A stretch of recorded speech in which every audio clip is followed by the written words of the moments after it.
All right, JR, start it.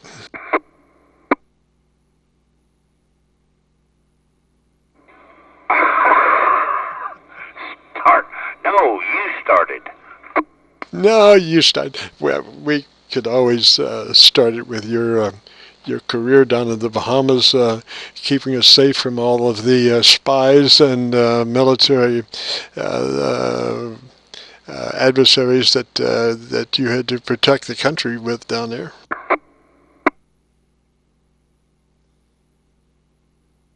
They're all top secret stories. I can't. If I was to tell you, then I have to kill you. Yeah, Roger. I understand that. I'm prepared to sacrifice, though. I would sacrifice myself for the sake of continuity.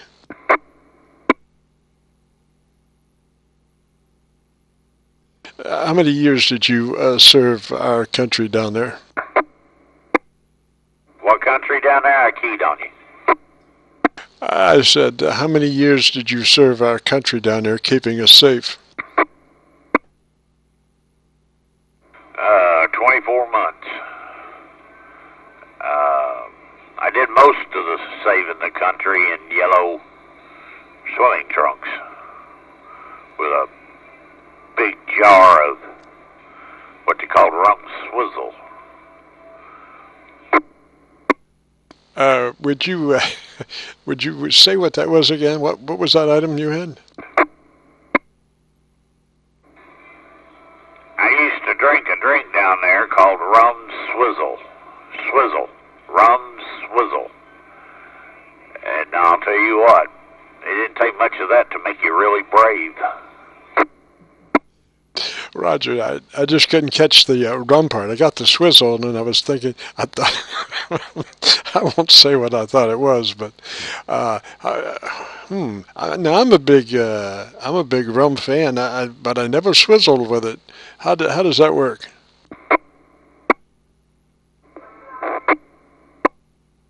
Hey, Kevin, did you say something? Did not.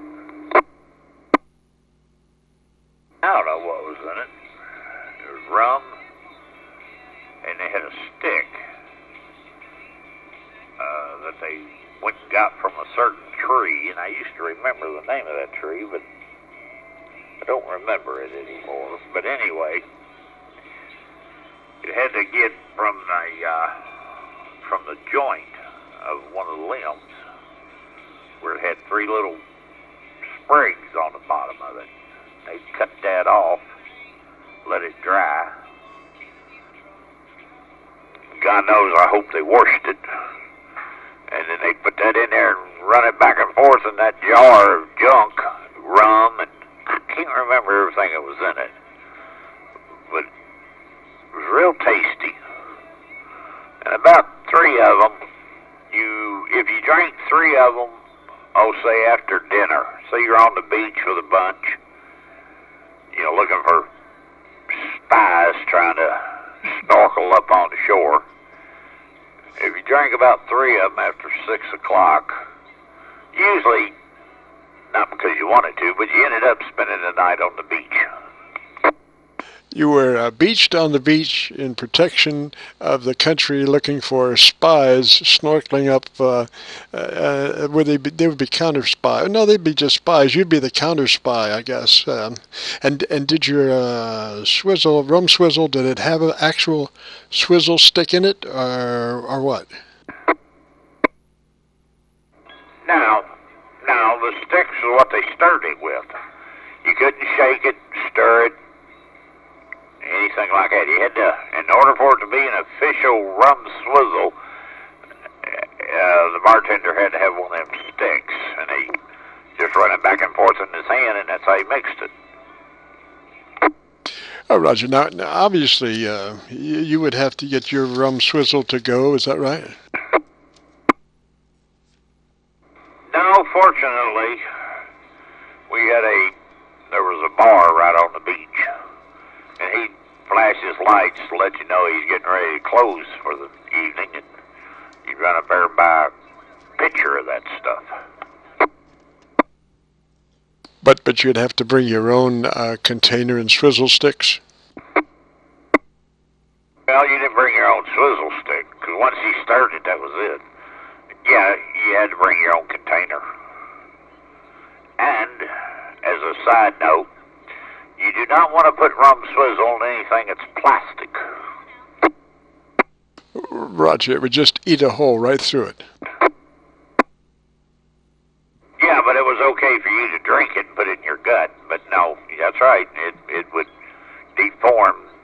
Before you drank it all, it'd deform that plastic container. So you had to have glass, or we never tried metal, like a bucket or something. We always brought, big glass thing. This potion was somewhat akin to a sulfuric acid solution.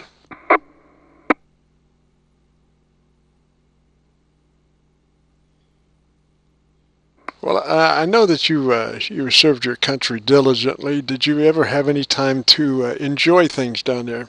Whiskey bottles around, so if you didn't have a glass container, he'd transfer it over to that whiskey bottle for you. But I'll tell you what, it put all your sails in the wind when you drank it. Three of them. Of course, we're talking pitchers, so I guess I never thought of that before, but yeah, three. You bought the stuff by the pitcher. You never did buy it by the glass. So I guess 3 pitchers of that stuff kind of explained why you spent the night on the beach. Roger, and I know you spent a lot of time in service to your country down on the beach, protecting us from the would-be spy snorkelers, as it were. But did you ever have a chance to have any fun down there?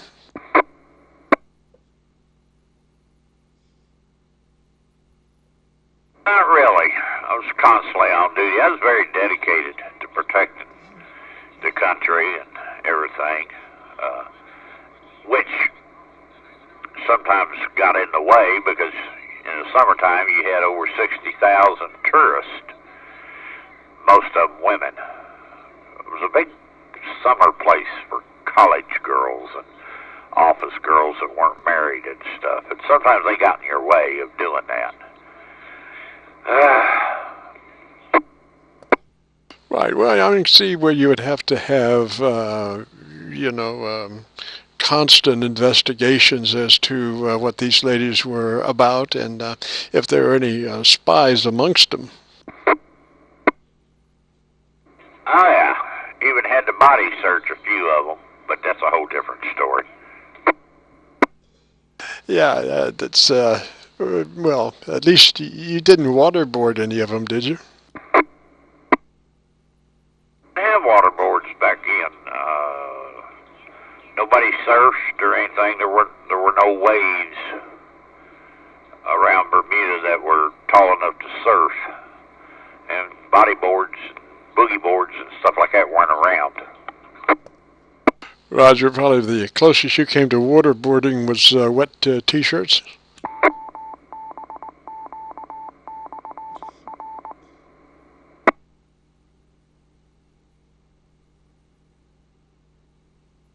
I have to tell you the truth, I don't remember that.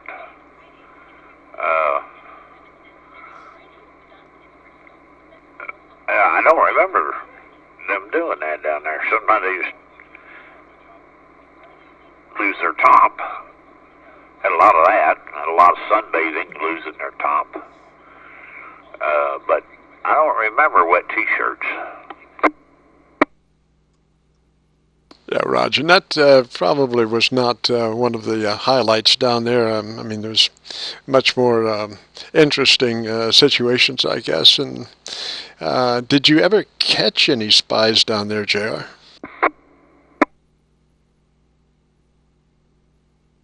No, I did such a good job. I guess they stayed away. I interviewed a bunch of would-be female spies, but come find out they were just a college student or something.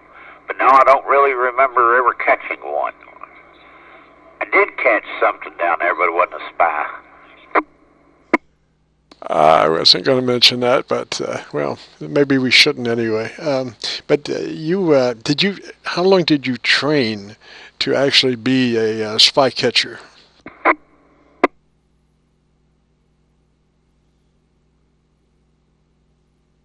know, I was pretty much, I no sooner got to Bermuda and took me about a day at the beach, and all of a sudden I was certified. You had all of the qualifications just in a cram course there about how to detect foreign spies. And well, again, JR, I want to compliment you on your fine service to the country. And you spent, as you said, 2 years down there diligently chasing those spies, would-be spies, alleged spies, as we want to keep this thing in a proper terminology. And again, thank you, JR, for your splendid service. I even tried to volunteer to stay another 2 years. But I only had about 6 months left to do. My contract was up, but I told them if they'd leave me there for 2 more years, I'd extend it for a year and a half. But the commanding officer told me, he said, no, he said, we've had about all of your expertise we need.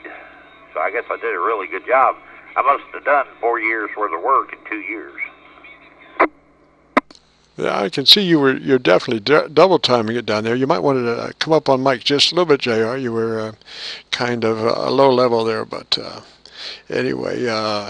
So you spent the 2 years down there, and then you returned. How did you just leave there, or how did you? Where did your career take you after Bermuda?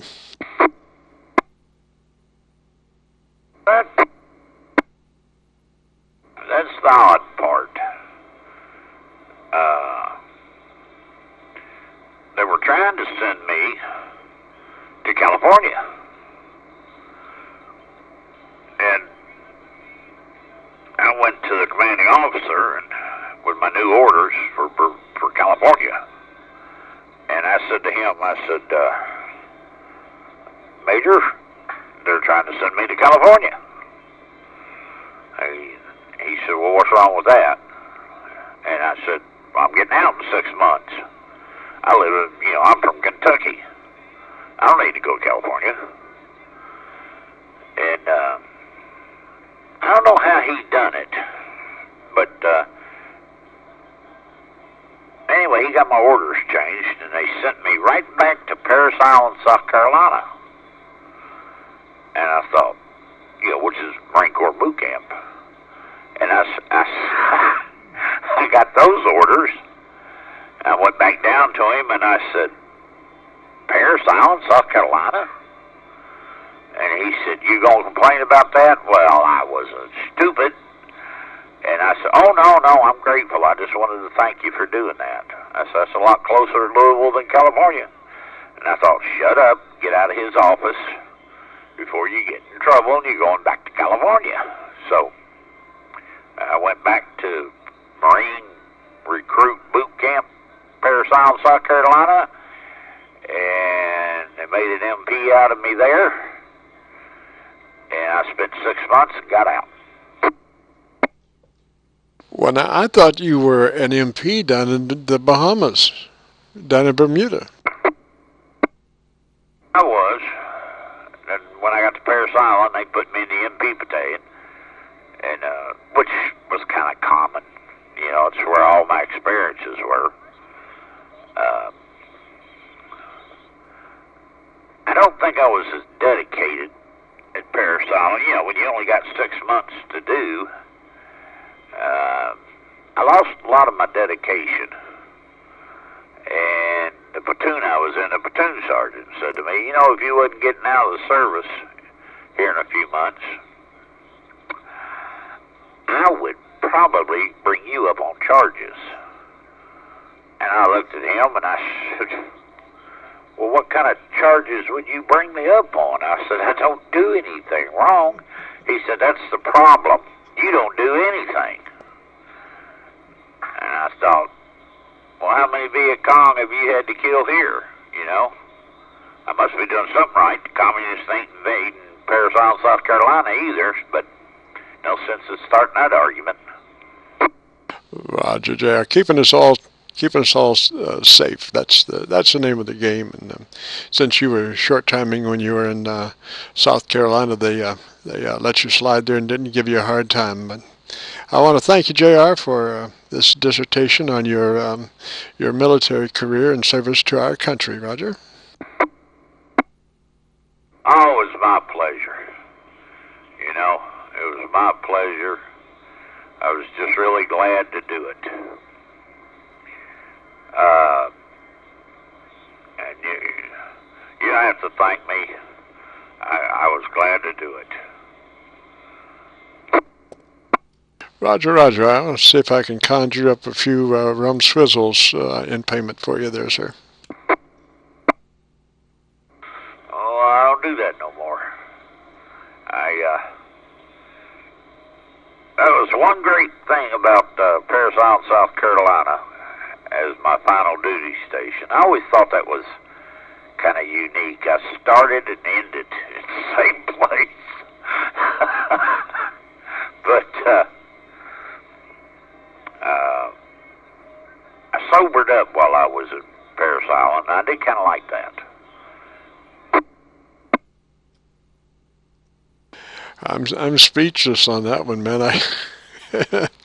I'm glad that you saw the light of day there, sir, and amended your ways and became a dedicated amateur radio operator. After that, went on to serve the country in radio communications.